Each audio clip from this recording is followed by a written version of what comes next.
आज मैं लेकर आई हूँ बहुत ही यमी और डिलीशियस सी ब्रेड आइसक्रीम। और ये देखें कितनी यमी सी जमी है और तकरीबन 7 से 8 घंटे लगे हैं इसको जमने में, क्योंकि आजकल गर्मियों का मौसम है और लाइट की बहुत ज़्यादा लोड शेडिंग हो रही है। तो ये देखें, ये मैंने किनारों से इसको छुड़ा लिया है और कितने आराम से निकल गई है हमारी ब्रेड आइसक्रीम। और आप लुक देखें कितना यमी एंड डिलीशियस लग रहा है।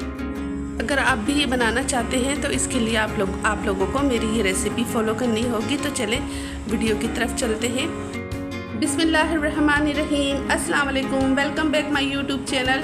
ये मैंने 4 अदद बड़े साइज़ की ब्रेड ले ली है और इसको मैं किनारों समेत ही ना इसमें जूसर के जो जग होता है उसके अंदर इसको अच्छे से चॉप कर लूँगी, ब्लेंड कर लूँगी, चॉप कह रही हूँ, ब्लेंड कर लूँगी। और इसमें थोड़ा सा मैं आधा कप या 1 कप के करीब ना मैं इसमें मिल्क डाल दूँगी ताकि ये अच्छे से ब्रेड ना ब्लेंड हो जाए।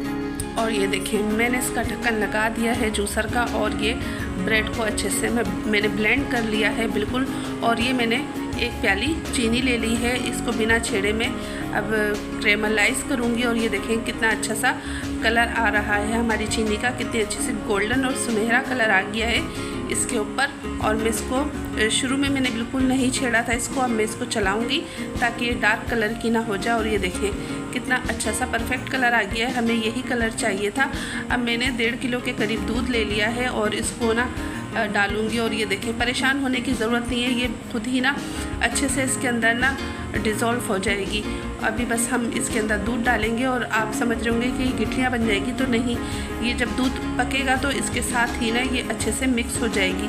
और ये देखें मैंने दूध डाल दिया है और इसको चम्मच चलाऊँगी और मिक्स करते जाऊँगी। तो ये देखें हमारे दूध का भी कलर कितना अच्छा सा हो रहा है इस कैरेमलाइज चीनी की वजह से। तो मैं इसको अच्छे से मिक्स करते रहूँगी। 1.5 किलो के करीब मैंने दूध लिया था और ना एक ये मिल्क पैक का पैकेट भी मैं डाल दूँगी, क्योंकि इसको हमने बहुत पकाना है और इसको थिक करना है, ठीक है ना, क्योंकि हम बना रहे हैं मज़ेदार सी ब्रेड आइसक्रीम। तो ये देखें, और ये मैंने 5 से 6 ना इलायची कूट ली थी और इसको भी इसके अंदर डाल दूंगी ताकि इलायची से ना बहुत ही मज़ेदार सी हमारी आइसक्रीम में या खोए वाली कुल्फ़ी में, कुछ भी कह लें आप, उसमें अच्छी सी खुशबू आ जाएगी। और ये देखें मैं मुसलसल पका रही हूँ इसको और ये बहुत अच्छा सा लुक दे रहा है दूध।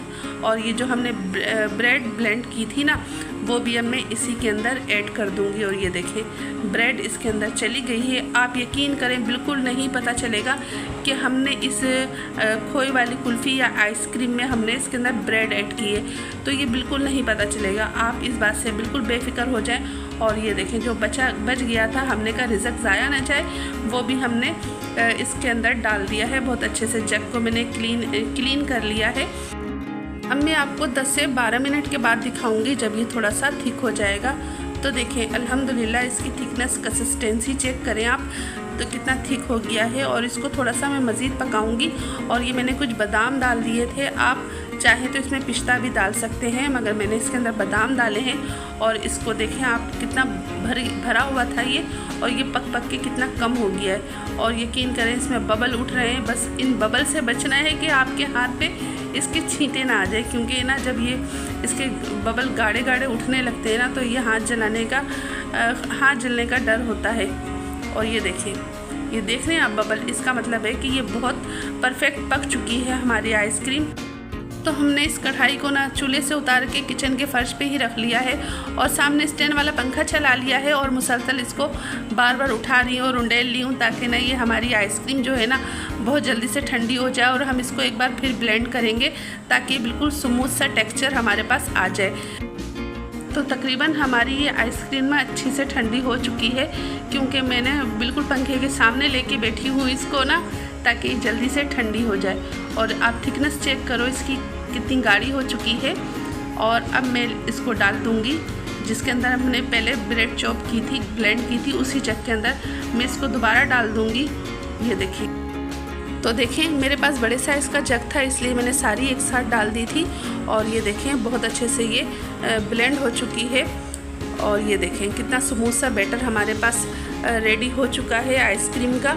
और मैंने इसको दोबारा कढ़ाई के अंदर निकाल दिया है और थोड़े से बादाम और मैंने इसके अंदर डाल दिए हैं। अब मेरे को जिसके अंदर जमानी है ना तो वो जमाऊंगी। मेरे पास आइसक्रीम का ही कटोरा है इसके अंदर थोड़े से मैं बादाम डालूँगी, स्प्रिंकल कर दूँगी और ये मैं अच्छे से मिक्स करके ना तो इसके अंदर मैं डाल दूँगी आइसक्रीम को, ताकि हमारी आइसक्रीम बहुत अच्छे से जम जाए। तो ये देखें, तो देखिए इस कटोरे के अंदर मैंने डाल दिए ऊपर से, और मैंने थोड़े से बादाम स्प्रिंकल कर दिए हैं। मैं ना इसको अच्छे से ना रैप कर दूंगी ताकि इसके अंदर बर्फ़ के क्रिस्टल वगैरह ना पड़े। और ये देखिए मैंने इसको अच्छे से इससे पैक कर दिया है और इसको अच्छे से काट लूँगी। दोनों को मैं इसी तरह पैक कर दूँगी। इसको इस तरह ढकने से ना इसमें हमारी जो आइसक्रीम में ना इसमें बर्फ़ के क्रिस्टल नहीं पड़ेंगे। और ये देखिए मैंने इसको अच्छे से कवर कर दिया है। अब मैं इसको ढक्कन लगा दूंगी बहुत अच्छे से, इसको कवर करके ना, और अब मैं इसके ऊपर दोनों में ढक्कन लगा दूंगी और इसको तकरीबन 7 से 8 घंटे के लिए मैं फ्रिज में रख दूंगी।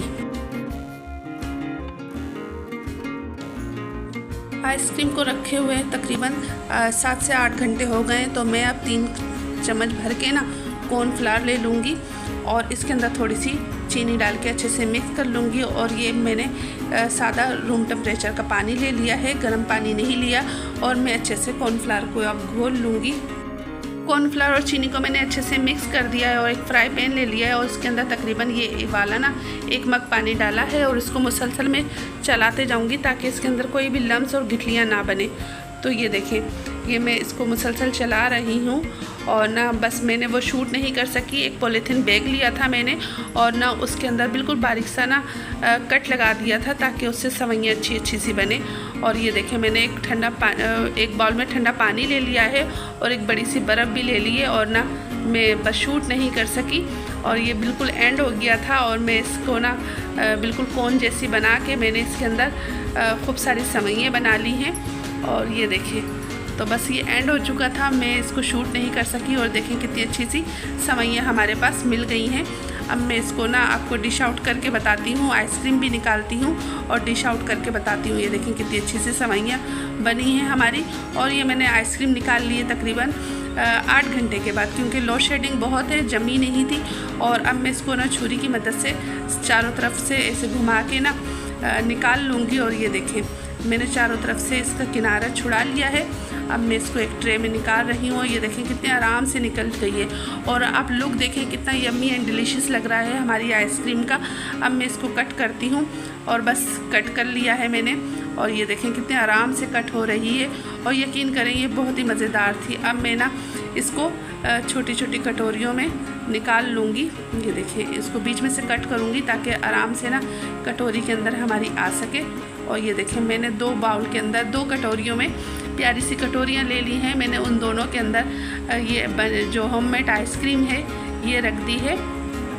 और अब मैंने ये देखिए साइड में कर लिया है और आइसक्रीम रख लिया। अब मैं इसमें सवैयाँ डालूँगी जो मैंने अभी बनाई थी और जो मैं आपको सही दिखा भी नहीं सकी ना। मैंने एक छोटी सी ना थैली ले ली थी, उसको भी ना रूह अफ़ज़ा को उसके अंदर भर के और उसके बिल्कुल बारीक सा सिरे से नोक काट के ना और मैंने रूह अफ़ज़ा भी इस तरह स्प्रिंकल कर दिया है इस पर। और ये देखें हमारी मज़ेदार सी होममेड आइसक्रीम है तैयार। उम्मीद करती हूँ आप लोगों को ज़रूर पसंद आएगी। अगर पसंद आए तो आप भी लाइक करें, फैमिली एंड फ्रेंड में भी शेयर करें और एक बार इस आइसक्रीम को ज़रूर ट्राई कीजिएगा। और अगर आप मेरी वीडियो को फर्स्ट टाइम देख रहे हैं तो बेल आइकन को ज़रूर ऑल पे प्रेस कर दें, जिससे आने वाली हर नई नोटिफिकेशन आपको बर वक्त मौसूल हो जाया करेगी। इंशाल्लाह मैं आपके सामने हाजिर होती रहूँगी इसी तरह की मज़ेदार सी रेसिपीज़ के साथ। जब तक के लिए चाहती हूँ इजाज़त। अल्लाह हाफिज़, अल्लाह निगहबान। Thanks for the watching.